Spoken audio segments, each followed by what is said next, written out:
Olá, pessoal! Bom dia! Estou aqui acompanhando só ouvindo a minha voz, tá bom? Então, eu vou botar a imagem hoje. E é o seguinte, chegamos à nossa aula de sais e reações de neutralização.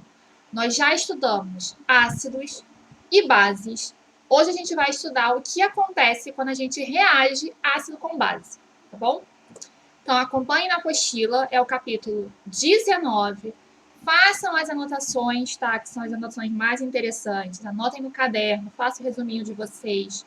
Ao final do dia, né, ao final da aula, vocês vão poder me enviar as anotações ou os exercícios resolvidos para contar como atividade diária, tá bom? Então é isso, vamos seguir. O que é um sal, né? Que é o tema da nossa aula de hoje. Vamos lembrar que a gente está estudando as substâncias inorgânicas, né? A classificação das substâncias inorgânicas. Então, a gente estudou ácido, a gente estudou base, a gente vai estudar hoje sal, e na próxima aula a gente vai estudar óxidos, tá? Fechando o quarteto aqui das substâncias inorgânicas das classificações, tá? Como a gente vai definir um sal? Sal não é uma palavra longe do nosso cotidiano. A gente usa o sal, né, o sal de cozinha, para salgar os alimentos. Sal grosso para fazer churrasco. Né? O sal, ele não é o nome dado a uma substância. O sal é o nome dado a uma classe de substâncias, é uma classificação. Tá? O sal de cozinha, na verdade, ele é o cloreto de sódio. Tá? Por pertencer à classe dos sais, a gente acabou comercializando esse produto como um sal. Então, as pessoas acabam identificando, né, o nome dessa classe a esse produto específico, tá? Mas ele não é destinado a uma única substância, a um único produto. Na verdade, ele é o nome de uma classe de substâncias. O que são esses sais? Eles são formados por meio de reações de neutralização. O que é uma reação de neutralização?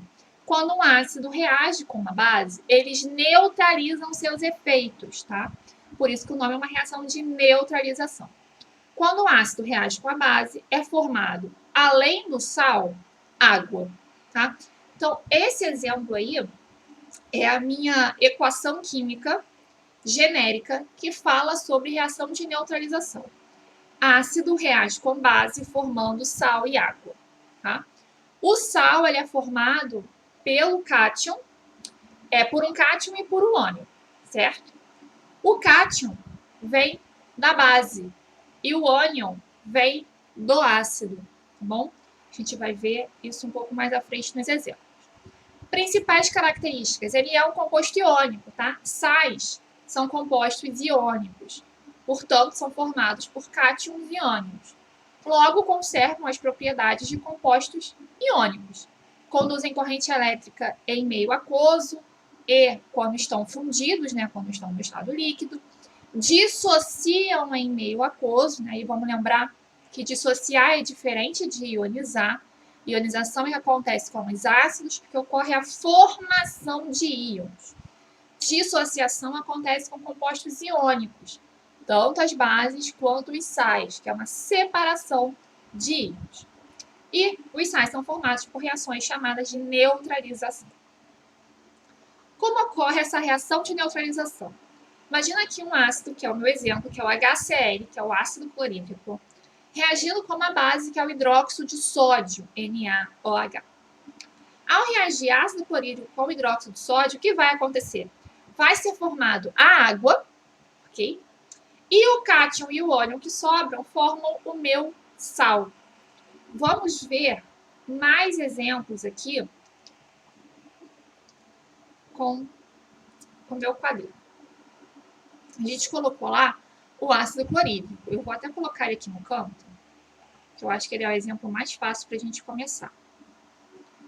Ácido clorídrico, HCl, reage com hidróxido de sódio, NaOH, formando o quê? Formando água e formando o meu sal. Vou deixar o espaço aqui sobre. Aí vamos lá. Eu vou fazer o seguinte, pessoal. Eu vou se desmembrar, separar o que acontece quando o ácido reage com a base. Aqui no ácido, o que a gente tem? Se eu separo esse ácido, eu vou ter H+, que é o cátion formado na ionização do ácido, e Cl-. Mais ou menos aqui. Pronto. O cátion e o ânion. Na base, meu cátion é o Na+, e a base, a hidroxila aqui, o OH-. Cátion e ânion, tá bom? Cátion tem que reagir com ânion, né? Mais e mais, eles não vão se juntar, porque são cargas iguais. Cargas iguais, elas se afastam. Então, entende que eu não vou reagrupar aqui esses meus íons. Por que não? Porque senão eu vou formar a mesma substância que tinha no início, e aí não faz o menor sentido. A ideia aqui é formar novas substâncias, é uma reação química. Então, o H+, reage com a hidroxila, por isso que sempre tem a presença de água. Se eu tenho um ácido de arrênios e uma base de arrênios, eu tenho sempre o H+ e o OH-. Por isso que eu vou ter sempre a formação da água, tá? H2O, tenho aqui a minha formação da água. O que sobra? Sobra o ânion cloreto e o cátion sódio. O cátion sempre vem na frente aqui na minha fórmula. Então, o meu sal formado é o NaCl, tá bom? Que é o cloreto de sódio. NaCl é o meu sal formado. Acabei. Essa aqui é a minha reação de neutralização. Quando o ácido clorídrico reage com hidróxido de sódio, eu tenho a formação de cloreto de sódio e água. Sal e água. Tá bom? Vou apagar para fazer mais exemplos. Se você estiver copiando, você dá uma pausa agora no vídeo. Você pausa o vídeo para você poder copiar. Se não, seguimos. Vamos para mais 2 exemplos. Mesmo esquema eu vou fazer aqui agora com ácidos e bases diferentes. Aqui o meu ácido é o ácido fosfórico. H3PO4. Nesse caso aqui eu tenho. Eu sei que todos esses hidrogênios estão ligados ao oxigênio. É uma ionização completa. 3H+, serão formados. Por que 3H+? Porque H3 tem 3 hidrogênios, todos eles são ionizáveis. Então, eu teria a formação de 3 cátions H+. E o meu ânion, que é o PO4, 3 menos. Esse é o ânion fosfato, tá? Por que 3 menos? Lembra que as cargas, elas têm que se anular. Se eu tenho 3 cargas positivas no total, então a minha carga do meu único ânion tem que ser 3 menos, para poder anular essas cargas, tá? O hidróxido de sódio, a gente já viu como é que é. Na+, OH-. A carga da hidroxila não muda, é sempre -1. Então, o sódio é só +1 para poder anular essa carga negativa. Então, o que vai acontecer? Eu tenho a formação do cátion, a ligação do cátion com o ânion, do cátion hidrogênio com a hidroxila, então eu tenho a formação de água. No momento, eu não estou preocupada em balancear a reação, tá? Por isso que eu não estou preocupada aqui em usar esses 3H+, tá bom? Eu sei que não está balanceado, mas nesse momento não é isso que me preocupa. A substância formada é sempre sal e água. Você pode ter dúvida na fórmula do sal, mas a água é sempre H2O. Então, essa fórmula aqui não tem muito o que pensar. Você forma sal e água é o H2O, tá bom? O que sobra? Sódio e PO4, 3 menos. Repara que aqui, ó, não é a quantidade de fosfato, é a carga do fosfato, tá? Vou fazer aqui no cantinho o seguinte, como é que eu sei a fórmula do meu sal? Tem várias formas de você determinar essa fórmula do sal, tá? Lembra que a carga negativa tem que ser a mesma quantidade total de carga positiva. O que eu posso fazer então? Eu coloco o cátion na frente. O cátion, como é mais, só tem o mais, eu posso botar que é +1, certo? Quando só tem o sinal, é porque o número é 1. E o PO4, a carga dele é 3 menos. O que eu posso fazer? Algumas pessoas chamam de regra do escorrega. A carga de um vira a quantidade do outro. o número só da carga, tá? O sinal não me é interessante, é só o número. O número que está na carga vai para o outro. Você inverte aqui, você troca. Logo, o 1 vem para cá, não preciso colocar nada, porque é 1. E o 3 vem para cá. Logo, o meu sal tem fórmula o quê? Na3PO4. Tá? Como é que eu sei que está certo? Cada fosfato, que é o PO4, tem carga 3 menos. Cada sódio tem carga mais 1. Então, eu preciso de 3 sódios, 3 vezes mais 1, mais 3, para neutralizar a carga menos 3, tá? Esse é o raciocínio, esse aqui é o meu sal formado, fosfato de sódio, tá? Tenho o meu sal formado e tenho aqui a água. De novo, eu não estou preocupada nesse momento em balancear a reação, tá? Vamos uma coisa de cada vez. Vamos aprender primeiro a formar essa reação, tá bom? Depois nos exercícios a gente foca um pouco mais em fazer o balanceamento correto. Terceiro exemplo, né, no total, ácido nítrico com hidróxido de cálcio. Aqui no meu ácido, cátion e ânion formado, H+, e o ânion é o NO3-.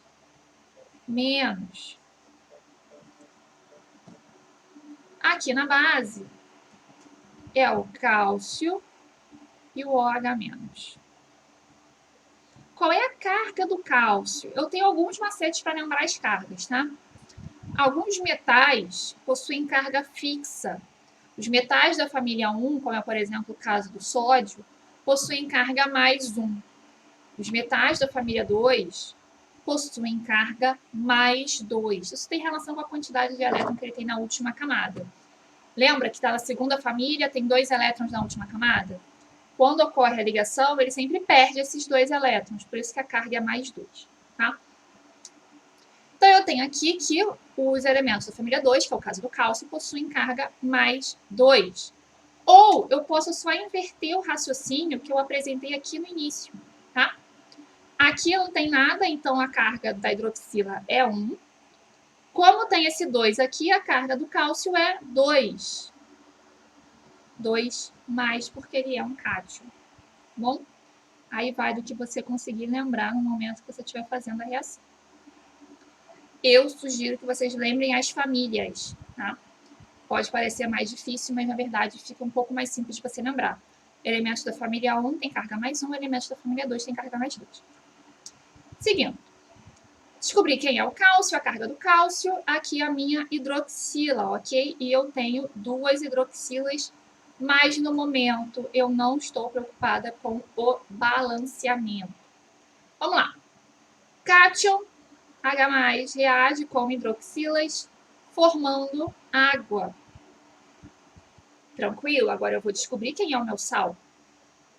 Sobrou de íon o íon cálcio, que é o cálcio 2+, e o meu ânion, que é o ânion NO3-, que é o nitrato. O que vai acontecer? Usando esse mesmo raciocínio, o 2 desce para cá, o menos 1 desce para cá. Ca, não vou botar nada porque é 1. E aí, pessoal, só preste atenção. Eu tenho que fazer 2 ânions nitratos, né? Eu tenho que possuir nessa forma, ter nessa forma, 2 ânions nitratos. Se eu faço isso aqui, ó, perde muito sentido, né? Fica muito confuso o que eu estou fazendo aqui. É por isso que, nesse caso, quando a gente multiplica um ânion que é composto, como assim composto? Ele tem 2 elementos sendo formados, tá? Tem o oxigênio e o nitrogênio. Eu uso o parêntese, tá? CaNO3, 2. Eu indico, portanto, que eu tenho 2 ânions nitratos e um cátion de cálcio. Esse aqui é o meu nitrato de cálcio, ok? Então, faça esse momento para fazer a pausa, de anotar no caderno todas essas informações. São informações novas, a gente vai trabalhar com isso no bimestre.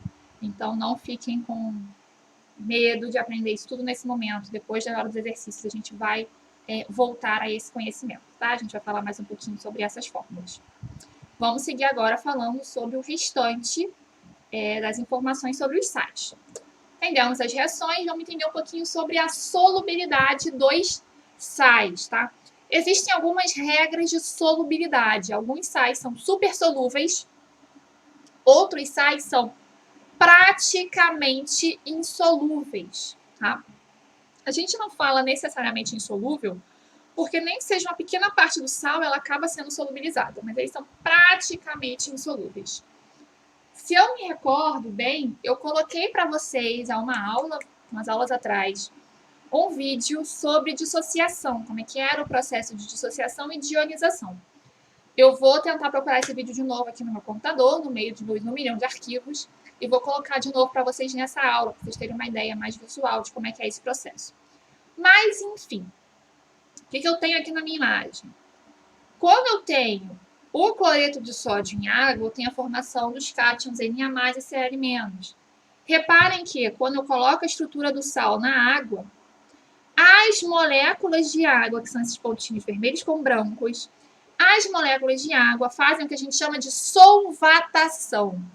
Elas envolvem os íons, tá vendo? Eu tenho aqui os oxigênios apontados para o sódio, estão envolvendo o meu cátion sódio. E aqui no cloreto, ó, são, no caso, os hidrogênios que envolvem o meu ânion cloreto, tá? Então, aqui a água ela acaba envolvendo os íons, tanto os cátions como quanto os ânions. E o que isso faz? Se a água ela envolve esses íons, ela acaba atrapalhando na interação entre as cargas, né? Vamos lembrar que um composto iônico não é formado por uma ligação, uma estrutura fixa. Compostos iônicos são formados por atração eletrostática, as cargas se atraem. Então, se eu coloco alguma coisa que atrapalha essa aproximação das cargas, elas vão enfraquecer e vão se distanciar. Né? Os íons vão se distanciar. Essa forma aqui é a forma do meu cristal. É a forma do meu composto no estado sólido, do meu sal no estado sólido. A água ela acaba entrando por esses espaços, envolve esses íons e acaba separando esse composto sólido. Por isso que quando a gente coloca compostos iônicos em água, acaba acontecendo a sua total solubilidade e aí você tem essa solvatação das moléculas de água. Isso vai ser eficiente, né? Essa capacidade da água de entrar no retículo, esse nome aqui do cristal, a gente também pode chamar de retículo cristalino. Então, a água consegue entrar no cristal, separar bem esses íons. Depende do tamanho dos íons, depende da quantidade de carga que você tem nesses íons. Por isso que alguns compostos são muito solúveis, porque a água rapidamente faz esse processo. E alguns compostos são praticamente insolúveis. É muito difícil para as moléculas de água conseguirem efetivamente separar essas cargas, tá? Então, tem relação com o tamanho, com a força da carga do íon, tá? Aqui tem uma tabelinha. Ah, Carol, tem que gravar toda essa tabela? Não, mas seria interessante vocês lembrarem, não toda a tabela, mas daqueles que são sempre solúveis, tá? Então, olha só, solubilidade em água. São sempre solúveis compostos formados por elementos da família 1 e amônia. Repara que o grupo 1 sempre se repete, a família 1. Então, são solúveis os compostos formados por elementos da família 1 e pelo cátion amônio, tá bom? Também são solúveis compostos formados pelo ânion nitrato e por acetatos.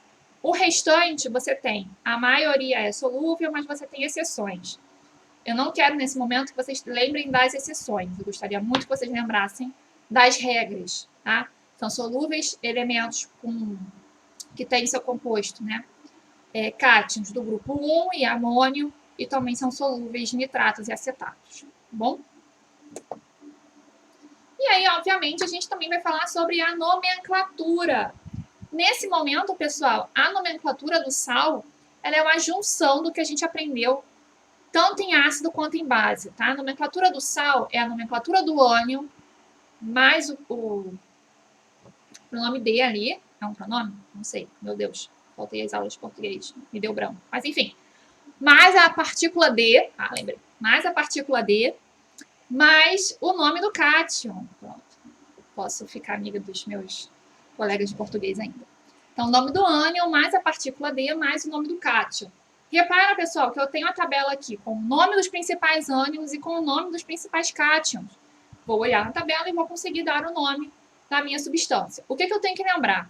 Quando eu fiz a fórmula do sal, vocês vão se recordar, o que eu acabei de falar, que o cátion vem na frente do ânion, né? Então, se eu quero montar a fórmula do cloreto de sódio, do sal de cozinha, é NaCl. Mas repara que o nome do composto é cloreto de sódio. Na fórmula, o cátion vem na frente do ânion. No nome, o ânion vem na frente do cátion, tá? O nome é cloreto de sódio, mas eu escrevo NaCl, tá bom? Só uma regrinha aí pra gente lembrar. Então, o nome do ânion, no caso, que é aqui, ó, por exemplo, cloreto de o nome do meu cátion, que é sódio. Carbonato. Carbonato de cálcio, que é o CaCO3. Deixa eu ver mais um aqui, legal. Cloreto de ouro. Aí vamos lembrar que o ouro aqui, ó, tá até aqui na tabela, que o ouro eu tenho 2 cátions, tá vendo? Aí eu tenho que informar se é o cloreto de ouro 1 ou é o cloreto de ouro 3, tá? Eu preciso indicar o número daqueles cátions que possuem mais de uma carga, tá bom?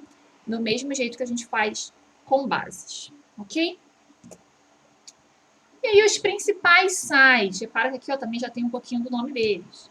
Cloreto de sódio é aquele que todo mundo pelo menos já sabe, né, o que é. Quando eu falo de sal, as pessoas já lembram do sal de cozinha que a gente usa, pode não lembrar o nome que é cloreto de sódio, mas sabe que o sal de cozinha vai se encaixar nessa classe dos sais. Então, o sal de cozinha, o nitrato de sódio e o nitrato de potássio, que são usados na fabricação de fertilizantes e também de conservantes. O nitrato de potássio, se não me engano, é um dos compostos mais consumidos, porque ele tem diversas aplicações. Hipoclorito de sódio é utilizado muito para desinfetante, para desinfecção de ambiente. Carbonato de cálcio constitui né, o mármore e o calcário. Carbonato de lítio é muito utilizado em antidepressivos.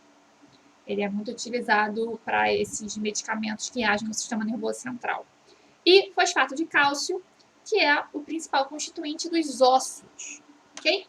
Tem aí alguns sais para a gente saber as aplicações. Terminamos a aula de hoje, eu coloquei os exercícios já no tópico, os exercícios que eu quero que vocês façam. Tentem fazer os exercícios e quando a gente ficar na nossa chamada do Zoom, a gente vai conseguir rever principalmente a parte de reação de neutralização, que eu acho que é a parte que vai gerar mais confusão com vocês, tá? Mas a gente se vê daqui a pouco.